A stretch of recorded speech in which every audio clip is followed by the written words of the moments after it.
पारू या मालिकेच्या आजच्या भागात आपण पाहणार आहोत. पारूने आदित्यसाठी त्याच्या आवडीचा शिरा बनवलेला असतो आणि तो घेऊन ती त्याच्या खोलीत जाते. मात्र आदित्य अंघोळीसाठी गेलेला असतो, त्यामुळे पारू त्या ठिकाणीच थांबते आणि हसतच स्वतःशी म्हणू लागते की आज माझ्या आदित्य सरांना खूप मोठा पुरस्कार मिळाला आहे, त्यामुळे त्यांचं तोंड तर गोड करावंच लागेल.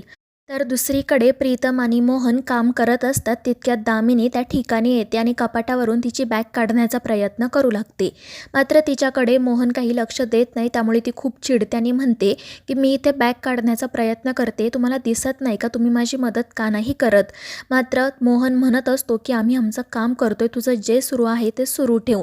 मात्र त्यावेळी दामिनी म्हणते की जर तुम्ही माझी मदत केली ना तर तुम्हाला पुढच्या जन्मात चांगली बायको मिळेल. आणि ते ऐकून मोहन तर खूपच खुश होतो आणि लगेच तिला बॅग काढून देतो आणि हसतच म्हणतो की निदान पुढच्या जन्मात तरी मला चांगली बायको मिळेल. आणि ते ऐकून प्रीतम हसू लागतो.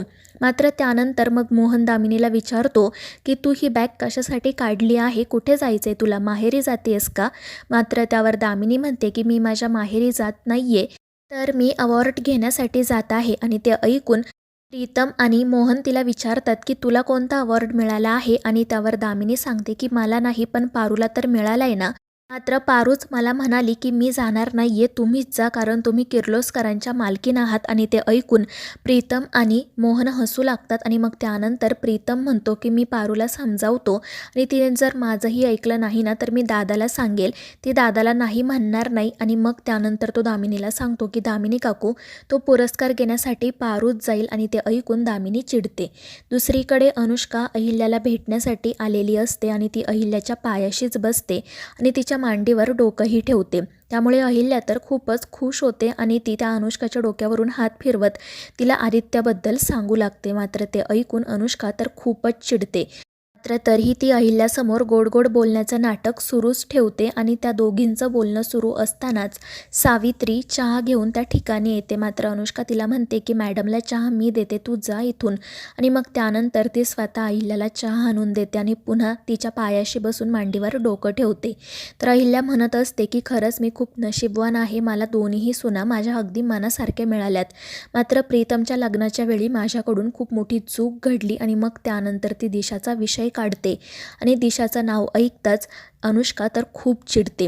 तिच्या चेहऱ्यावरचे हावभाव बदलतात. मात्र तरीही ती शांतपणे अहिल्याचं बोलणं ऐकत असते. आणि त्यावेळी अहिल्या म्हणू लागते की ती दिशा खरंच खूप विचित्र मुलगी होती, गुन्हेगार प्रवृत्तीची. मी तिला ओळखण्यात एवढी मोठी चूक कशी काय केली काय माहीत, पण आता ती तिच्या कर्मांची शिक्षा भोगत आहे. आणि ते ऐकून अनुष्का मनात म्हणते की आत्ताच या बाईचा गळा दाबून मीला मारून टाकणार आहे. मात्र तितक्यात प्रिया त्या ठिकाणी येते, त्यामुळे अनुष्का भानावर येते. त्यानंतर मग अनुष्का तेथून जाण्यासाठी निघते. मात्र अहिल्या तिला थांबवत म्हणते की आदित्यला खूप मोठा पुरस्कार मिळाला आहे, तो या जगात त्याची नव्याने ओळख निर्माण करण्याचा प्रयत्न करत आहे, त्यामुळे मला असं वाटतं की तू सुद्धा त्याच्यासोबत असावं. आणि त्यावर अनुष्कासुद्धा हो म्हणते. त्यानंतर अहिल्या प्रियाला विचारते की गुरुजी आले आहेत का, कारण मला आदित्य आणि अनुष्काच्या लग्नाचा मुहूर्त काढायचा आहे. त्यावर प्रिया हो म्हणते. तर अहिल्या तिला सांगते की ठीक आहे, मग मी उद्याच गुरुजींना भेटण्यासाठी जाईल, त्यावेळी तू या घराची जबाबदारी घे. आणि त्यावर प्रिया आनंदाने हो म्हणते.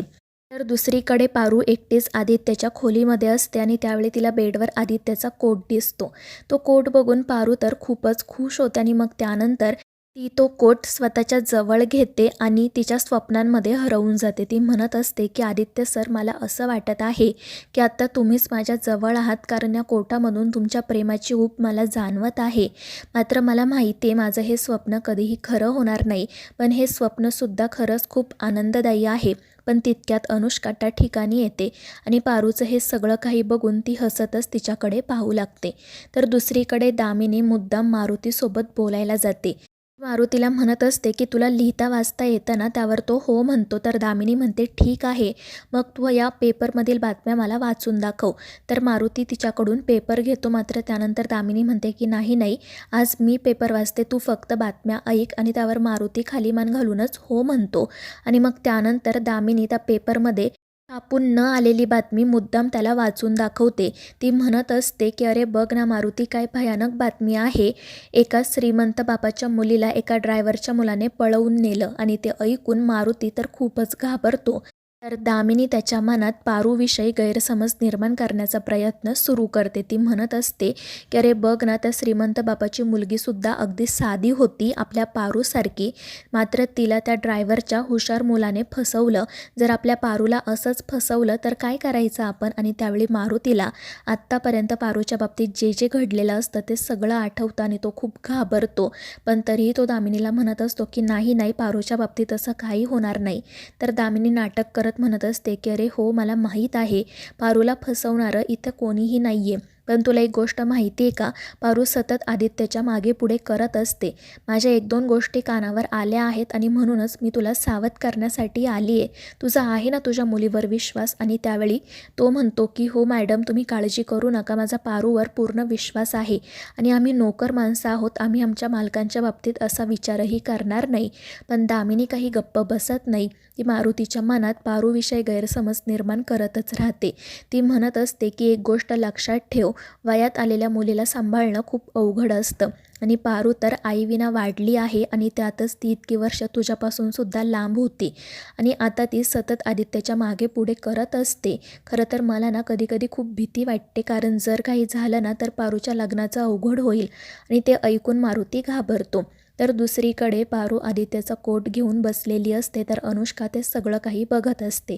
तितक्यात आदित्य बाहेर येतो, तर पारू पटकन कोट ठेवून देते आणि मग ती आदित्यला सांगते की आदित्य सर, मी आज तुमच्या आवडीचा शिरा बनवून आणला आहे.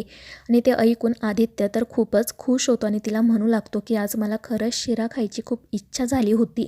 तर अनुष्का हे सगळं लपून बघत असते, ऐकत असते आणि मग त्यानंतर आदित्य शिरा खाणार, पण तितक्यात त्याच्या लक्षात येतं की पारूला सुद्धा पुरस्कार मिळाला आहे आणि मग तो पारूला म्हणतो की सगळ्यात आधी मला तुझं तोंड गोड करू दे, कारण आज तुला सुद्धा पुरस्कार मिळाला आहे. पण पारू म्हणते की आदित्य सर, असं कसं? मी हा शिरा तुमच्यासाठी बनवला आहे. पण आदित्य तिचा काही ऐकत नाही. तो म्हणत असतो की तू आमच्या किर्लोस्कर कंपनीचा चेहरा आहे आणि आपल्या ज्या प्रोडक्टला पुरस्कार मिळाला आहे ते प्रोडक्टसुद्धा तू सजेस्ट केले होते ना, त्यामुळे खरंच तुझं कौतुक करायला हवं.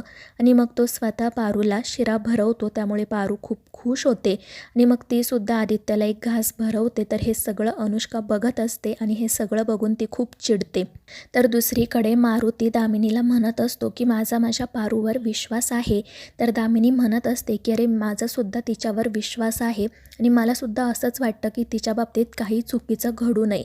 पण कसं आहे ना, एकदा गोष्ट घडून गेली की मग बोलून काही उपयोग होत नाही ना. आणि एक गोष्ट लक्षात ठेव, वयात आलेली मुलगी आणि वयात आलेला मुलगा कधीच फक्त मित्र असू शकत नाही. आणि तुला माहिती आहे का, पारू घरातल्या इतर नोकरांपेक्षा ना नेहमी वेगळं वागते. प्रत्येकाशी प्रेमाने बोलते, प्रत्येकाला काय हवं नको ते बघते.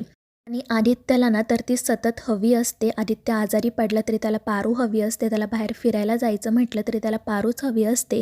त्यामुळे मला तिची काळजी वाटते. पण ते ऐकून मारुती हात जोडत म्हणतो की दामिनी मॅडम, प्लीज तुम्ही माझ्या मनात नको ते भरवू नका. मात्र दामिनी म्हणते की मारुती, जर तुला हे सगळं आवडत असेल तर मी काही बोलणार नाही. आणि ते ऐकून मारुतीला तर धक्काच बसतो. तर दुसरीकडे आदित्य पारूला सांगत असतो की आपल्याला आता पुरस्कार घेण्यासाठी निघायचं आहे, तू पटकन तयार हो. मात्र त्यावेळी पारू म्हणते की आदित्य सर, मला असं वाटतं की तुम्ही एकट्यानेच जावं, मी येत नाही. कारण मालक आणि नोकर असं एकत्र पुरस्कार घेण्यासाठी जाणार ते बरं दिसत नाही ना. पण आदित्य म्हणतो की पारू, अगं हे काय बोलतेस तू? कोण मालक आणि कोण नोकर? आपल्या दोघांना पुरस्कार मिळाला आहे ना, मग आपण दोघेही तो पुरस्कार घेण्यासाठी जाणार आहोत. आता मला तुझ्याकडून कोणतंही कारण ऐकायचं नाही आहे. आणि त्यामुळे पारूचा नाईलाज होतो आणि ती आदित्यसोबत जायला तयार होते. तर मित्रांनो, या मालिकेच्या पुढील भागांच्या अपडेट्ससाठी आपल्या चॅनेलला सबस्क्राईब करा.